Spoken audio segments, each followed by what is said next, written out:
أعوذ بالله من الشيطان الرجيم. بسم الله الرحمن الرحيم. ومن حيث خرجت فول وجهك شطر المسجد الحرام وإنه للحق من ربك وما الله بغافل عما تعملون. صدق الله العظيم.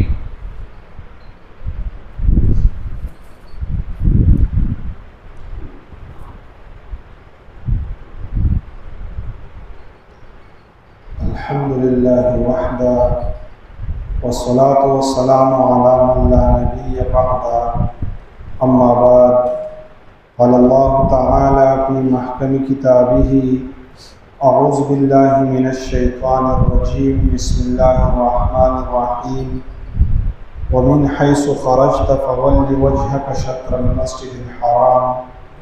وإنه للحق من ربك وما الله بغافل عما تعملون.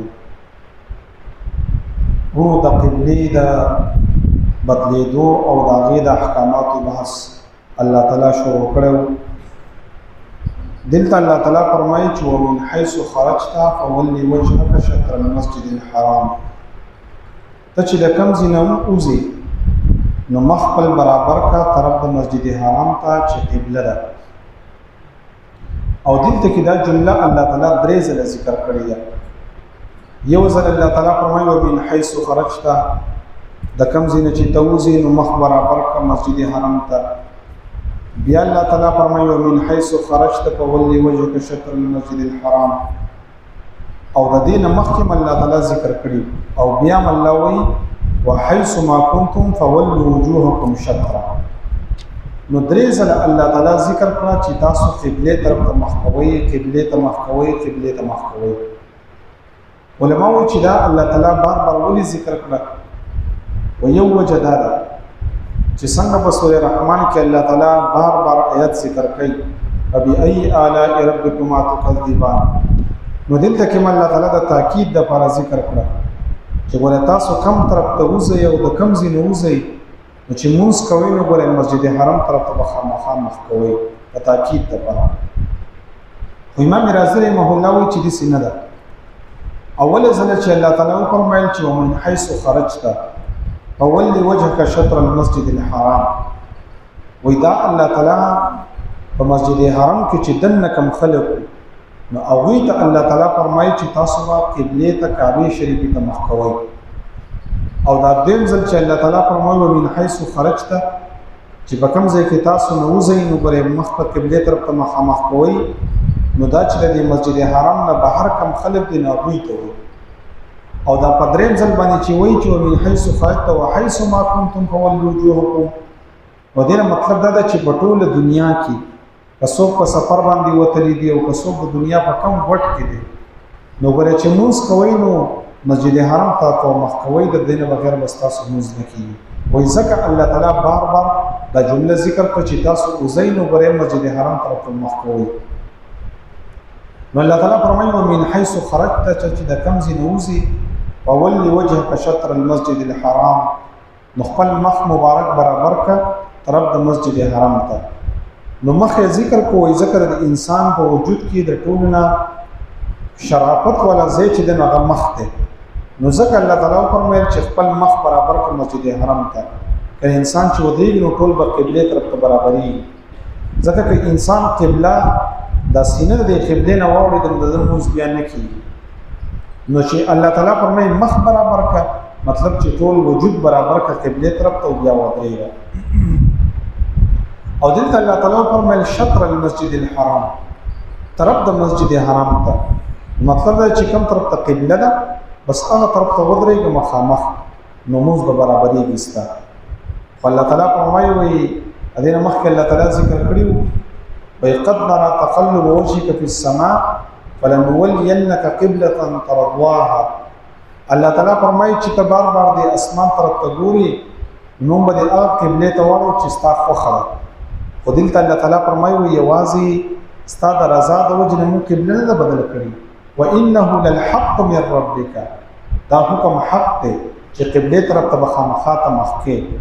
نو د چا په ذهن کې دا نه شي چې یاره دا خو د نبی له سلام خوښه وجو الله تعالی وتوی چې بیت الله طرف ته مخ کنا وانه للحق من ربك دا قبله ستاسو طرف حق ده وما الله بغافل عما تعملون او تاسو چې کوم اعمال کوي الله دا غنه غافل نه دی. بیا الله تعالی د مسجد حرام نه بهر چې کوم خلک دي یا په سفر کې کوم خلک دي نو الله تعالی فرمایي ومن حيث خرجت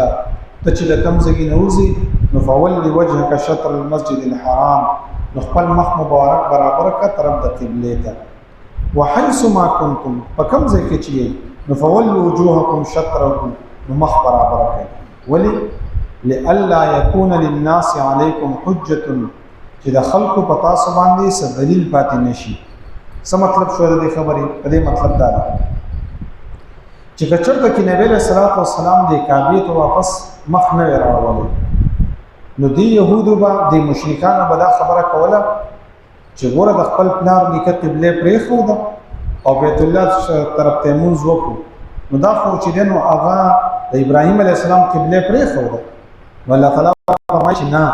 ما د کار وکړو چې واپس مې ته بیت الله ته راوړل ځکه الله يكون للناس عليكم حجه چې د مشرکانو ستاسو خلاف دلیل پاتې نشي. یو دیم دا چې په تورات کې الله تعالی دا لیکلی چې نبی اخر الزمان برازي او هغه به څو وخت پورې بیت الله شریف ته موس کوي بیا به بیت المقدس طرف ته موس کوي او اخیره به هغه بیا کعبه شریف ته مخ کوي. نو کچرته نبی له سلام واپس د کعبه شریف ته مخ نه راوړل نو دی يهودو په نبی له سلام باندې دلیل پاتې شوی چې ګور په تورات کې یو شانت لیکلي دی او ته واپس قبله ته د مخ نه کو کعبه ته د مخ نه کو الله تعالی فرمایي منتزک واړولې چې الله يكون للناس عليكم حجه چې د خلق تاسو خلاف دلیل پاتې نشي الا الذين ظلموا منهم مگر کوم خلق چې ظلم کړی چې مشرکان دي نو فلا تخشوهم مې رېګه د دوینه بس د ارچا د خبرې په پروا نه کې ځکه انسان بیا ژوندۍ نشي تیرولای انسان بیا حق نشي ویلې چې ته په خبره باندې بریک نسی چې را کدا خبره نو کوم پلان کې به خپشي کدا نو په پلان کې به خپشي بیا به است ګونګې بناسي الله تعالی فرمایي فلا تخشوهم مې رېګه ته دوینه وخشوني او زمانہ ورېګه ځکه چې مشرکان چې دین او اغسطا سره د مرګ نه علاوه بل څه نشي کولای او الله تعالی وی زما عذابونه چې دین هغه همیشه دي نو ولدا غو د مې رېګه وخشوني زمانہ ورېګه او د خلقم عجيبه طبيعت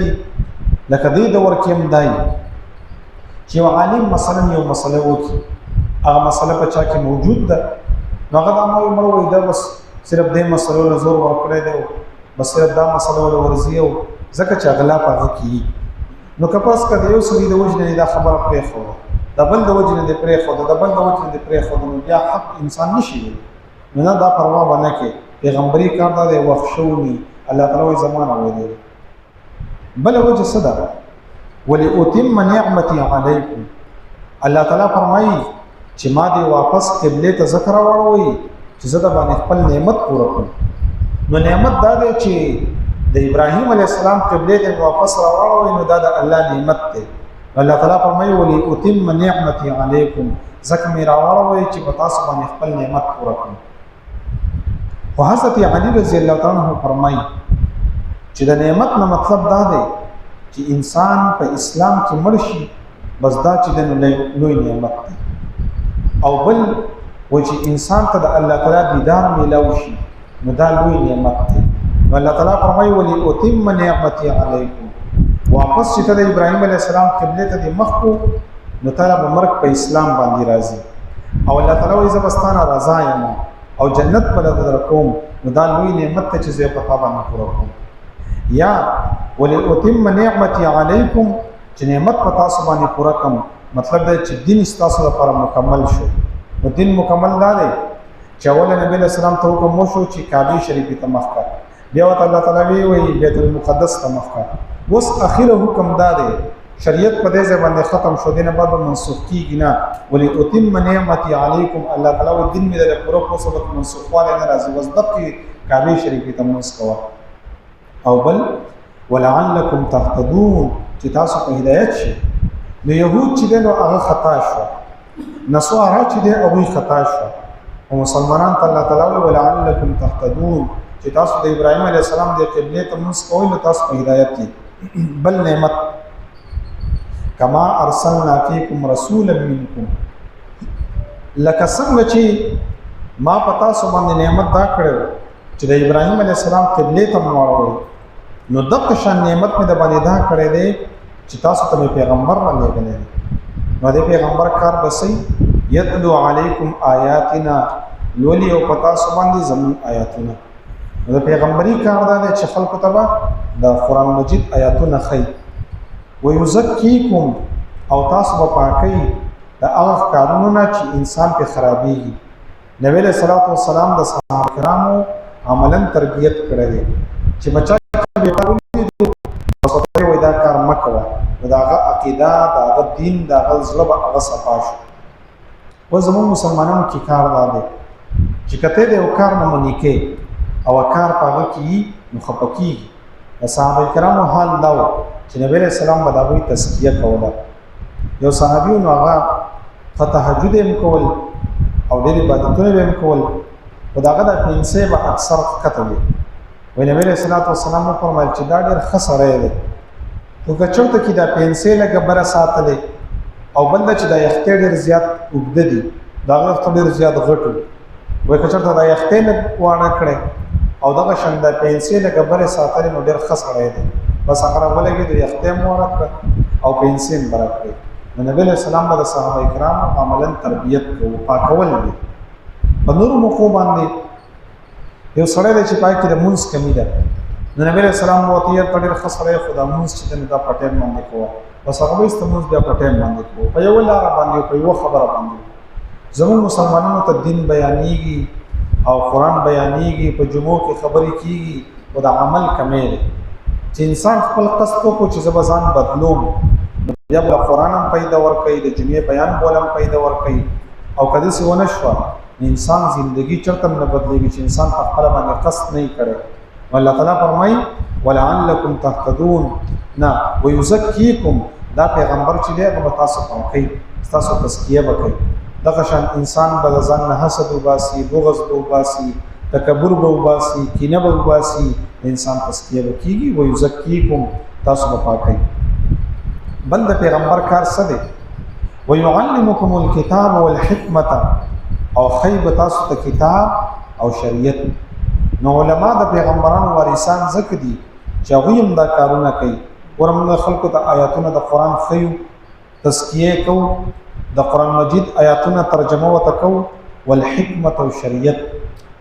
او ډیر صحابه کرام په مې والحکمت مطلب د نبی له سلام احادیث چې نبی له صلوات و سلام خلکو ته حدیثونه بیانول ويعلمكم ما لم تكونوا تعلمون او تاسو ته بخي هغه خبرې چې تاسو نه پوهیږئ نبی له سلام دا ډیوټي په خپل باندې سنبال کړ او پیغمبر علیه السلام چې کله د دنیا نه تلو دا غینه مخکې خلکو ته وی چې آیا ما تاسو ته دین در ورسو کنه نو صحابه کرام ورته وی دین در ورسو بلکې دین حق دی ادا وی بیا نبی علیه السلام اسمان ته وته او چې تکړه چې الله ته گواش چې ما پر دې خلکو ته دین ورسو او دین دا غي حق مو ته ادا نو د پیغمبر ډیوټي الله تعالی په دې آیاتونو کې هغه ذکر کوي ومن حيث خرجت او د کمزنا چې توزي فول وجهك برابر کا خپل مخ شطر المسجد الحرام طرف د مسجد حرام تا وانه للحق او بشکدا حکم حق دے من ربک استاد رب طرفا وما الله او ندر الله تعالی بغافل نا خبر عما تعملون چې کوم عمل تاسو کوئ ومن حيث خرجت او د کوم ځای چې توزي فول وجهك برابر کا فالمخ مبارک شطر المسجد الحرام طرف د مسجد حرام تا وحيث ما كنتم فكم ځای چې تاسو یې فولوا وجوهكم برابر کئ المخنا شطره طرف د قبله تا لئلا يكون للناس عليكم حجه چې د خلق پاتې نشي فتاسو صدلیل الا الذين مگر هغه خلق ظلموا منهم چې ظلم یې کړی دی د دوینا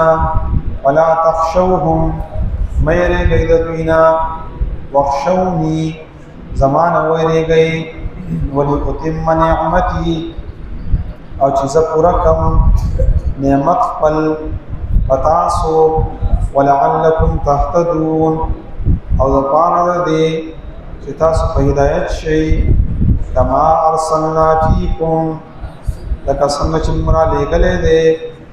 پتاسو کې رسولا منکم پیغمبر ستاسو نه